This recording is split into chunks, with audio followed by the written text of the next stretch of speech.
আপনি কি খেয়াল করেছেন ছোটবেলা আপনি খুব ভোরে ঘুম থেকে উঠতেন, কিন্তু হাই স্কুল বা কলেজে ওঠার পর থেকে সকালে ওঠা আপনার জন্য অসম্ভব হয়ে দাঁড়িয়েছে? কেউ কেউ আছেন যারা রাত 1টার সময় সবথেকে কঠিন অঙ্কটা 1 নিমিষেই সলভ করে ফেলেন। ভোরে উঠে পড়তে বসলে আপনার কারো কারো ব্রেইন একদম কাজ করে না। এর কারণটা কি? আপনি কি অলস, নাকি আপনার ব্রেইন অন্যদের চেয়ে আলাদা? তাহলে চলুন ভিডিওটা শুরু করা যাক।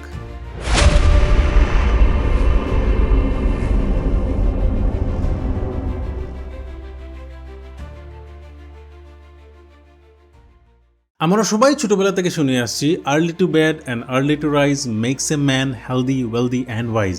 কিন্তু আপনি কি খেয়াল করেছেন ভোরে উঠে পড়তে বসলে আপনার কারো কারো ব্রেইন একদম কাজ করে না, উল্টো সারাদিন ঝিমুনি লাগে? আবার কেউ কেউ আছেন যারা রাত 1টার সময় সবথেকে কঠিন অঙ্কটা 1 নিমিষেই সলভ করে ফেলেন।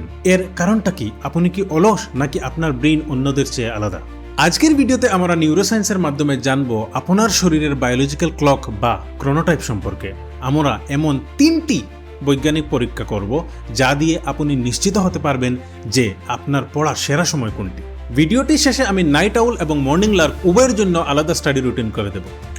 বিজ্ঞান বলে আমাদের সবার মস্তিষ্কে সুপ্রাকিয়াজমেটিক নিউক্লিয়াস নামে একটি অংশ আছে যা আমাদের সারাদিনের এনার্জি কন্ট্রোল করে। একে বলে সিকেডিয়ান রিদম। কিন্তু মজার ব্যাপার হলো সবার ঘড়ি একভাবে চলে না। ইউনিভার্সিটি অফ মিউনিকের প্রফেসর ডক্টর টিল রেনারবার্গ দেখিয়েছেন যে আমাদের জিনগত গঠনের, বিশেষ করে PER3 জিন, এর কারণে আমরা মূলত দুইভাবে বিভক্ত, মর্নিং লার্কস এবং নাইট আউলস। এটি কোনো অভ্যাস নয়, এটি আপনার জেনেটিক্স। তাই জোর করে আপনার বায়োলজিক্যাল ক্লকের বিরুদ্ধে গেলে আপনার কগনিটিভ পারফরমেন্স বা শেখার ক্ষমতা 30% পর্যন্ত কমে যেতে পারে।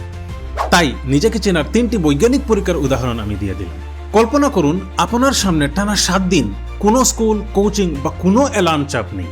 আপনি কটায় ঘুমাতে যাচ্ছেন এবং কখন আপনার ঘুম নিজে নিজে ভাঙছে। যদি দেখেন রাত 2টায় ঘুমিয়ে সকাল 10টায় উঠলে আপনি সবথেকে বেশি ফ্রেশ অনুভব করছেন, তবে আপনি 100% একজন নাইট আউল। ছুটির দিনের ঘুম আর কাজের দিনের ঘুমের মধ্যে যদি 3 ঘন্টার বেশি পার্থক্য হয়, তবে আপনি একজন নাইট আউল, যাকে সমাজ জোর করে সকালে ঘুম থেকে জাগিয়ে রাখছে। একে বিজ্ঞান বলে সোশ্যাল জেটল্যাগ। দুপুর 2টা থেকে 4টার সময় আপনার কেমন লাগে? মর্নিং লার্করা এই সময় প্রচন্ড ক্লান্ত বোধ করে, কিন্তু নাইট আউলরা এই সময় ধীরে ধীরে সক্রিয় হতে শুরু করে। কিন্তু এখানে একটা মজার টুইস্ট আছে। আপনি কি খেয়াল করেছেন ছোটবেলা আপনি খুব ভোরে ঘুম থেকে উঠতেন, কিন্তু হাই স্কুল বা কলেজে ওঠার পর থেকে সকালে ওঠা আপনার জন্য অসম্ভব হয়ে দাঁড়িয়েছে? বিজ্ঞান বলে আমাদের ক্রোনোটাইপ সারা জীবন এক থাকে না। বিশেষ করে বয়ঃসন্ধিকালে বা পিউবার্টিতে আমাদের শরীরের হারমোনাল পরিবর্তনের কারণে বায়োলজিক্যাল ক্লক 2 থেকে 3 ঘন্টা পিছিয়ে যায়। একে বলা হয় সিকেডিয়ান ডিলে। আমেরিকান একাডেমি অফ পেডিয়াট্রিক্সের মতে কিশোর কিশোরীদের ব্রেইনে ঘুমের হরমোন মেলাটোনিন প্রাপ্তবয়স্কদের তুলনায় অনেক দেরিতে রিলিজ হয়। তাই আপনি যদি একজন স্টুডেন্ট হন এবং সকালে উঠতে না পারেন, তবে এর মানে নয় যে আপনি অলস। এর মানে হলো আপনার ব্রেইন এখন একটি ট্রানজিশনের মধ্যে দিয়ে যাচ্ছে। 20 বছর বয়সের পর এই গড়িটা আবার ধীরে ধীরে স্বাভাবিক হতে শুরু করে। তাই স্টুডেন্ট লাইফে নিজের উপর অতিরিক্ত চাপ না দিয়ে আপনার বর্তমান বায়োলজিক্যাল ক্লক নিড বুঝে চেষ্টা করুন। যদি আপনি একজন মর্নিং লার্ক হন, তবে আপনার গোল্ডেন আওয়ার হলো সকাল 7টা থেকে 11টা। আপনার ব্রেইনের প্রিফ্রন্টাল কর্টেক্স এই সময় সবথেকে বেশি লজিক্যাল থাকে। সবচেয়ে কঠিন সাবজেক্ট ম্যাথমেটিক্স বা সায়েন্স সকালে রাখুন। দুপুর 2টার পর কোনো নতুন পড়া পড়বেন না, কারণ তখন আপনার ব্রেইন রিফ্রেশ হতে চায়। এই সময়টা রিভিশনের জন্য রাখুন।